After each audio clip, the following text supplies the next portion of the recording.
I want to ask you something raw, something you might not even admit to yourself.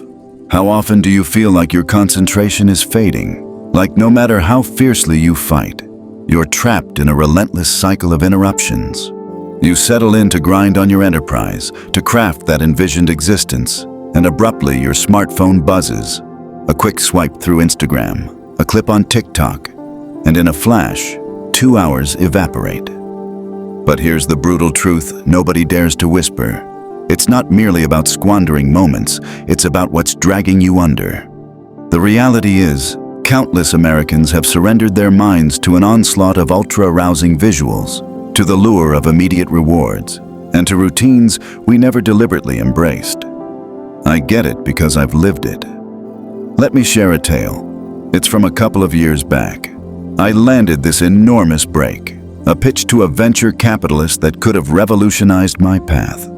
I drilled for weeks, burned the midnight oil refining my deck, and rehearsed it so exhaustively I could have delivered it blindfolded.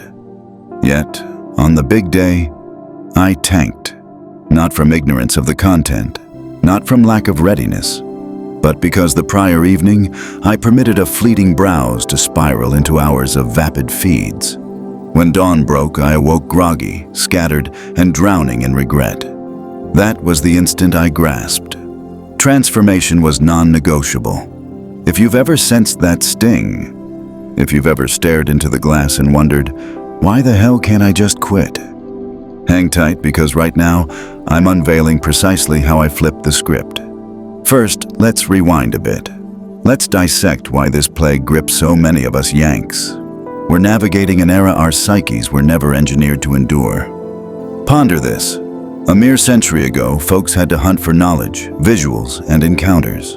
But now, we're bombarded by an unending torrent of intensely eroticized media. From Instagram reels to Super Bowl commercials to the blockbusters flooding Netflix. Everything's engineered to ignite one element, dopamine, that neurotransmitter in your skull that sparks euphoria from delight.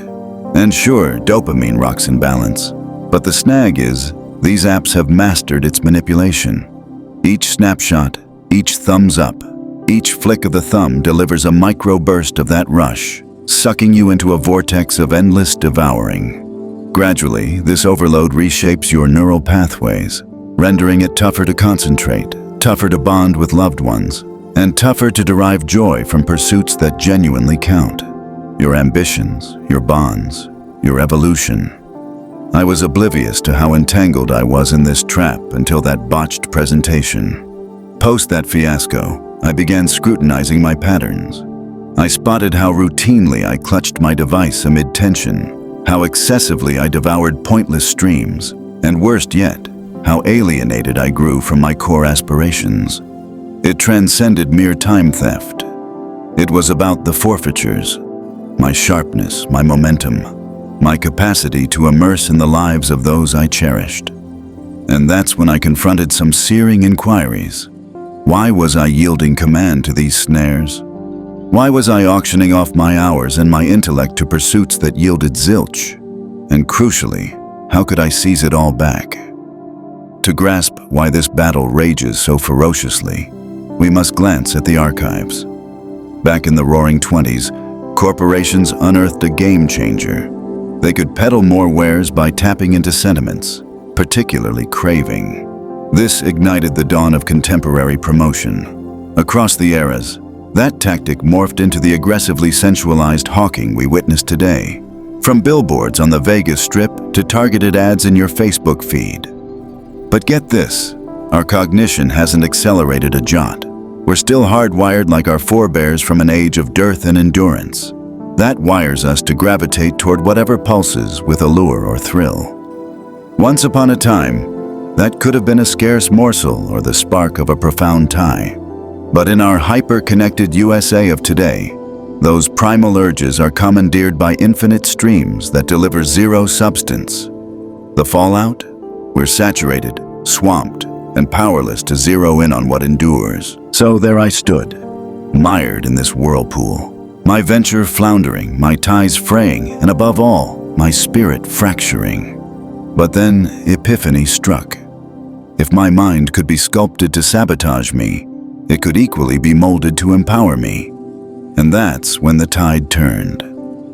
Envision this, rising at sunrise with a crystalline psyche, diving into tasks and vanishing into profound immersion, forging authentic links with those nearby, not fractured, not jittery, just anchored in the now. That's no pipe dream. That's the yield when you master your gray matter. And today, I'm laying out the blueprint to claim it.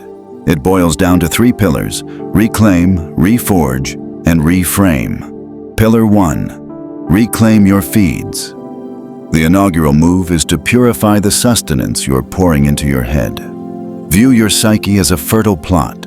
If you persist in sowing thistles, interruptions, ultra-sensualized feeds, hollow spectacles, that's the harvest you'll reap.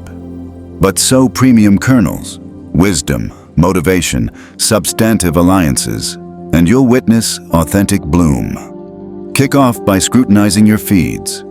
Ditch profiles that drain you, swap them for ones that ignite. Be it titan entrepreneurs, wellness gurus, or innovators dispensing gold standard gems. Truth be told, this phase packs a punch. Initially, the tug to revert will roar. Yet each instance you opt for advancement over diversion, you're conditioning your brain to hunger for excellence. Pillar 2, reforge your attention. This is the gritty core. One of the mightiest weapons I've unearthed is mindfulness practice. Yeah, I hear the skepticism. Mindfulness, not my jam. I echoed that chorus once. But mindfulness isn't monk-level stillness for eons. It's drilling your mind to lock in, to halt before impulse, to recapture sovereignty. Commence modest. A mere 5 minutes daily. Find a serene nook, shut your lids, and anchor on your inhale-exhale. When thoughts drift, and they will, softly reel them home. With persistence, you'll detect seismic shifts, serenity surges, acuity sharpens, and command over your inner dialogue solidifies. Pillar 3, reframe your vision. Lastly, you must tether to a grander horizon. Probe deep. What fuels your fire? What's your North Star? For me, it was erecting an empire granting liberty and purpose. Yours might diverge. Perhaps scaling that startup in Silicon Valley or nurturing a family legacy in the heartland. Whatever ignites, etch it, display it prominently. And when seduction beckons, when diversion claws, gaze upon that beacon and recall the wager. Because here's the unvarnished gospel. Each no to a detour is a thunderous yes to your destiny. Half a year into this odyssey, my world had transmuted utterly. I'd never wielded such laser-like intent. My operation was surging, my connections richer and more vital. But the pinnacle? Liberation, untethered from distraction's vice, empowered to innovate, to unite, to ascend.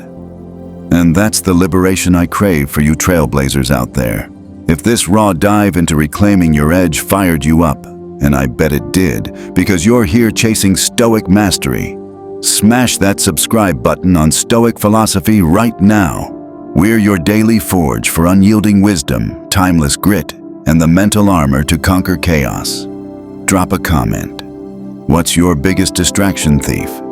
Hit subscribe, ring the bell, and let's build empires unbreakable, one focused breath at a time. Your breakthrough starts today. Welcome to the Stoic Revolution.